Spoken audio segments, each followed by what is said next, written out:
I'm Mike Al-Karaki, an attorney and a member of the Chicago Bar Association. I practice plaintiffs, personal injury, and medical malpractice at Leahy and Hosty here in Chicago. I'm also a professor of advocacy at Loyola University of Chicago here in the city. And on today's show, we're going to be exploring some basic issues related to residential real estate purchases, geared particularly toward the first-time home buyer.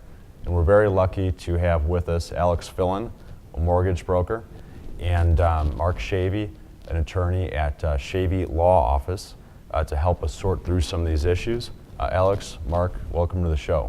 Thank you. Thank you. I gave a very brief introduction to you there, but if you want to take a moment and tell us a little bit more about yourself, we'd appreciate that. Absolutely. So as Mike mentioned, Alex Fillen, I am a mortgage banker with Pearl Mortgage. My job as a mortgage lender is to help individuals purchase a home or refinance, and we specifically focus with first-time home buyers because there's a lot of moving parts that go along in buying a home as for the individuals out there that know that process. So thank you. Sure. And Mark, I know you do more than just real estate, so and I know that's a big part of what you do, but feel free to tell everyone about your practice in full. Sure. I represent both buyers and sellers of residential real estate in the transactions, but also from time to time there are some disputes that arise over that, so I also represent the buyers and sellers in those regards. I also represent families in estate planning and probate proceedings too. So oftentimes people's first experience with an attorney is when they buy a home. My job is to generally make sure that that goes smoothly and hopefully they're satisfied and I would become their family or their personal attorney from there on out. So why don't we sort of start from the beginning. Somebody has an idea, he or she or they want to go ahead and purchase a house, condo, a home of some sort. Where do they start? And I can imagine that there are a number of places to start, but I know there's a general process. What's the best place to get going with this? Absolutely, that's a great question, Mike. A lot of individuals start with a real estate agent, which is kind of the old school way, when completely understandable. But individuals or families or couples should really start with the mortgage lender first. And the reason we mention that is because you want to, as an individual or as a couple, really understand your financial situation. So you could understand your buying power. What could I afford? And buying power is very broad, right? So for example, if somebody could afford a $500,000 home or a condo or a townhome, it doesn't mean that they have to go out and purchase a $500,000 home. Sure. Buying power means what does the government or the lender allow you to spend money on, right? Now with that being said, what we focus on more is your monthly budget. How much can you spend monthly? And then we reverse engineer to find out, okay, what is that purchase price going to be? So the reason, to answer your question of why individuals would start with a lender, is to really help them understand what they could afford, but also at the same time help the real estate agent really focus their search on properties to look for. Sure. So therefore, they're not looking at homes that they cannot afford or it's over their budget. So do you find, well, let me ask you this. Do you find that people have a pretty good understanding going into this process what sort of price point is appropriate for them, or are they oftentimes surprised? A lot of times, majority of individuals have a pretty good idea where they're at. Being almost 2017, there's a lot of calculators out there, a lot of technology where individuals will go out there and do their due diligence. But there's so many moving parts in the process that there's a lot of blind spots. Sure. So that's why it always makes sense to start with a lender to understand your situation before you go into the process. Sure. And I'm sure the real estate agent or broker appreciates that then, because they're in a position to actually move the purchase forward. Absolutely. Any good real estate agent, if they're honest with you, will say, if they get a lead that comes in, they'll talk to them, get an understanding of what they're looking for. But before they go looking for homes together or condos, they say, are you pre-approved? Have you spoken with a lender? If you haven't, please talk to my guy. Sure. The relationships I have, hopefully that's me. Sure. And here at You and the Law, we always kind of recommend that you have an attorney with you anytime you're making a serious decision. But Mark, based on your experience, when does it really become critical for an attorney to be involved in the residential real estate transaction? My recommendation, of course, is that you retain an attorney as early on in the process as possible. Traditionally, buyers have engaged a real estate agent first. One of the benefits of hiring a lawyer first is that the attorney can often review the marketing agreement with the real estate agent and possibly negotiate some better terms in that regard. So let's kind of move to the next phase now. You have a buyer or a couple of buyers who are pre-approved. They know what their target is. They want to make an offer on a place. What's the next step there? Sure. Usually, a realtor or a real estate agent will help them execute the contract. In Illinois, that's allowed. There's a form contract called the multi-board real estate contract. I believe the most current version is 6.1. And it's a form contract, but it leaves a number of spaces open for the buyer and the seller to negotiate.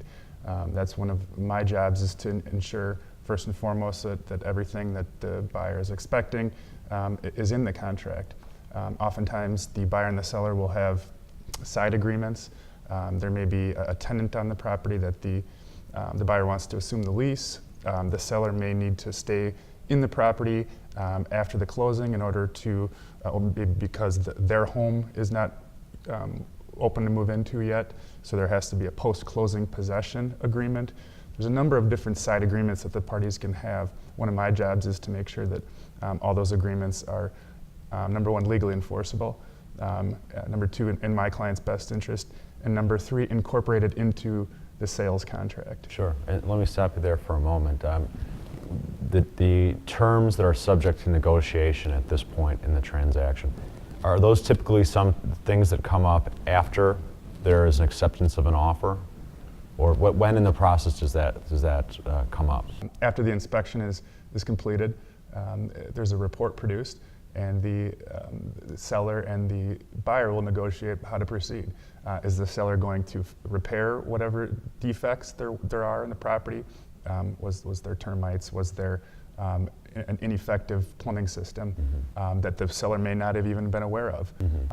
If there was one of those things or others, the seller may either repair it, or the seller may give, at closing, the buyer a credit within the parameters that the lender approves. Sure, and you're touching upon something that I do want to get into a little bit later, which is maybe certain warranties that are made, disclosures, what the remedy is for differences between the physical property and what was disclosed. Yeah.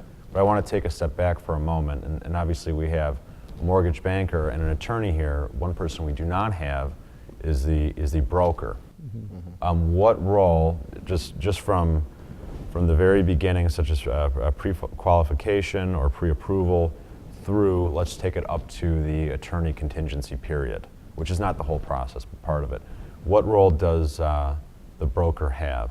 And I'm sure it depends on the circumstances, but in general, what are we looking at? Absolutely. So broker is very pivotal to this transaction.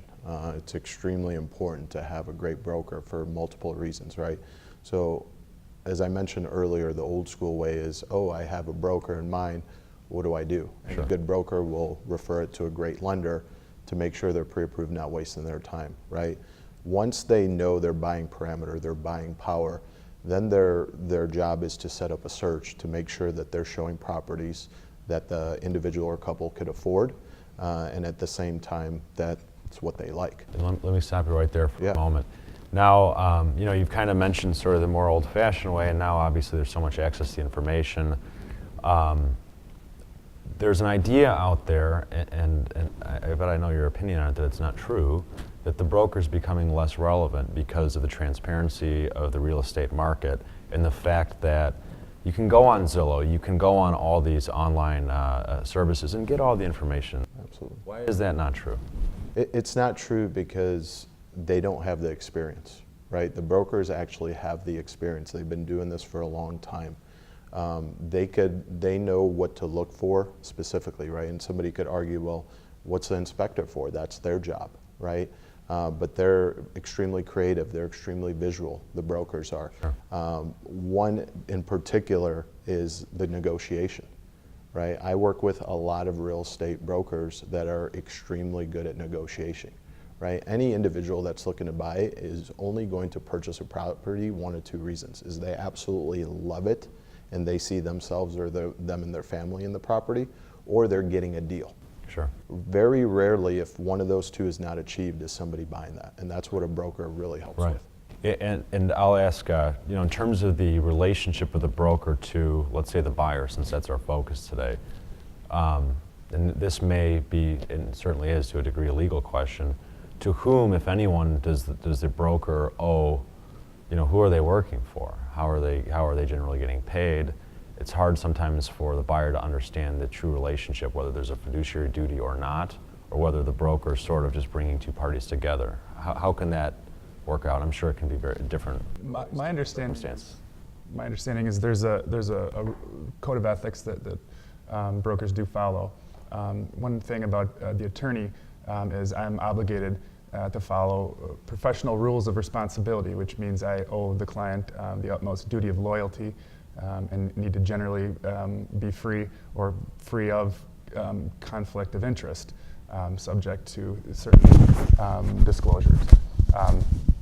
So when you hire an attorney, you really are getting someone that is exclusively in your corner. They're your advocate. They're your advocate. Right. They are using their legal skills to examine every wrinkle or thing that could possibly go wrong, with all the disclosures that are required and all the protections now for home buyers. There's a lot of documents that need to be signed. There needs to be radon and lead-based paint disclosures, other disclosures provided by the seller to the buyer. Those need to be reviewed and filled out. Okay, Mark, so you were discussing certain issues related to disclosures, and I'd like to once again kind of take a step back, and I'll direct this to you, Alex. Something that the first-time home buyer might not be too aware of, might not have thought about, are additional costs like closing costs. Some things that hopefully they find out early, but not always. What are those? What form do they take? Why are they necessary? Absolutely, that's a great question, Mike, and I'll back up a little bit too. As I didn't mention previously, we're huge advocates of bringing the individual or couples in to meet with them one-on-one to make sure we answer any questions that may have. As mentioned before, first-time home buyers have a lot of anxiety, a lot of fear when it comes to it. So one thing we make sure to cover when we meet with them is the closing costs, or the hidden fees that some might say. Sure.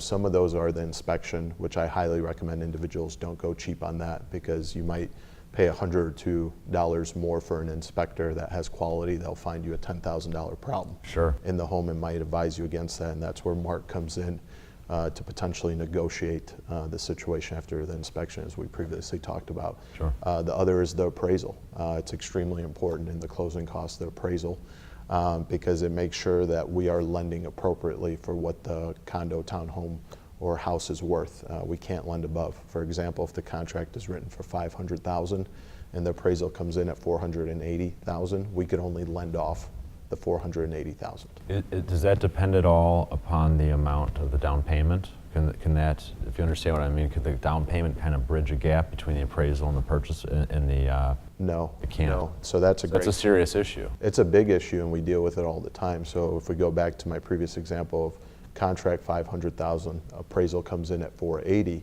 Right. In the contract, it says that they have some time to negotiate. Right. And that's where Mark comes in with that, because there's three options. Is, you're out of luck as the buyer. You're saying, no, you offered $500,000, that's what you're paying. If that's the case, you have to come to the closing table with that $20,000 Sure. in cash. Right. We can't lend that. Sure. Right. The second option is you negotiate, sometimes meet halfway. The third option, the best option for the buyers, is the seller will actually go down to what the home appraised for. Sure. Right. What's crazy is it's expensive to own property in Chicago, in Cook County. For every $100,000 you borrow, you pay $750 in transfer tax stamps. There's title insurance that costs $2,000 to $3,000 too. So a lot of the times it depends the seller's attorney, which title company are they going to, and what are the fees they have there. Right. So a lot of times it's out of our, or all the time it's out of our hands. Right. You wouldn't really know until you get to that part. Absolutely. Sure. And that's the tricky part about Sure. buying real estate. Sure. And a lot of these quote unquote hidden fees need to be spelled out in the real estate settlement disclosure statement. And that's something that the seller or the seller's attorney more likely is responsible for ensuring is prepared correctly. So all those fees appropriately are spelled out to the buyer, so the buyer knows what he or she is getting into. Lots of times, for example, there will be any closing credits. I mentioned the inspection before; those will be listed on the settlement statement.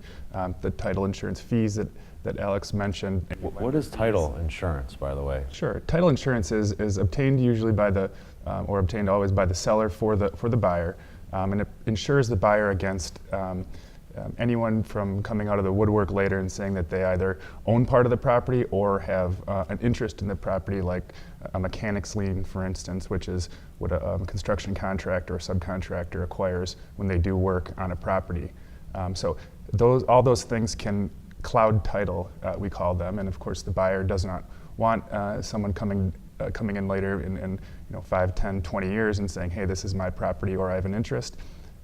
There is a title search that I review as a title agent, and my title review is insured, my title search review is insured by the title insurance company. If on the off chance, very small chance, that someone did assert an ownership interest in the property later on, the title insurance would cover that. Sure. Two concepts that we haven't really gotten into. If you can give us either one, you can take it or both. Earnest money and escrow accounts. People have an idea of what those are, but I don't know that everyone really appreciates what they are. Sure. Earnest money it's essentially security that the seller has that the buyer is committed to this process. Usually there will be an upfront earnest money amount paid by the buyer upon acceptance or signing of the contract. Let's say that some $5,000 is a common number.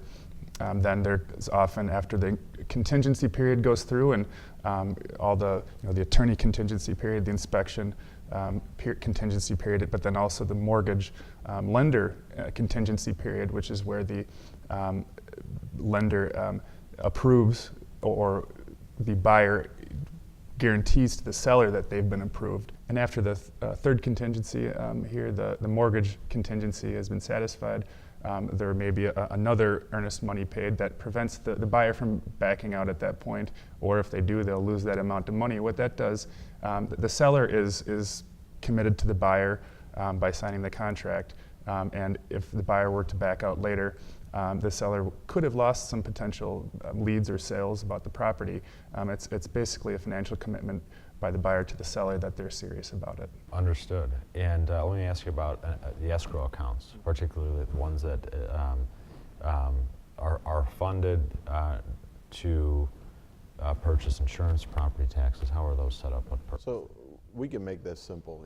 Escrow the whole point of escrow is to cover your property taxes and to cover your property insurance. Mm-hmm. Okay.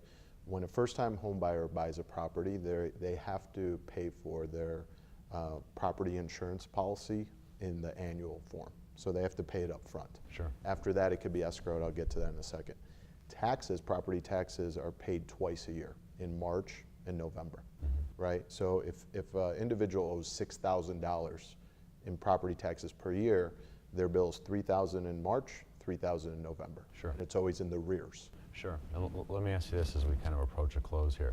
When closing, at closing, is the escrow account funded? That comes from, does the bank pay that? Is that an additional fee or? Absolutely. Quote unquote? Okay. So what we do is take that $6,000 and we break it up to $500 a month. Okay. That becomes part of the mortgage payment as well. Sure. So then escrow, the third party, holds that money, and instead of you paying semi-annually or annually for the insurance, the third party, the escrow, pays it semi-annually for the tax. Sure. And with that, I think that's an appropriate place to conclude. I'd like to thank Alex Fillen, Mark Shea for being a part of today's show on residential real estate transactions for first-time home buyers. And of course, on behalf of the CBA, I'd like to thank our viewers of this episode of You and the Law. We sincerely appreciate it. Thank you.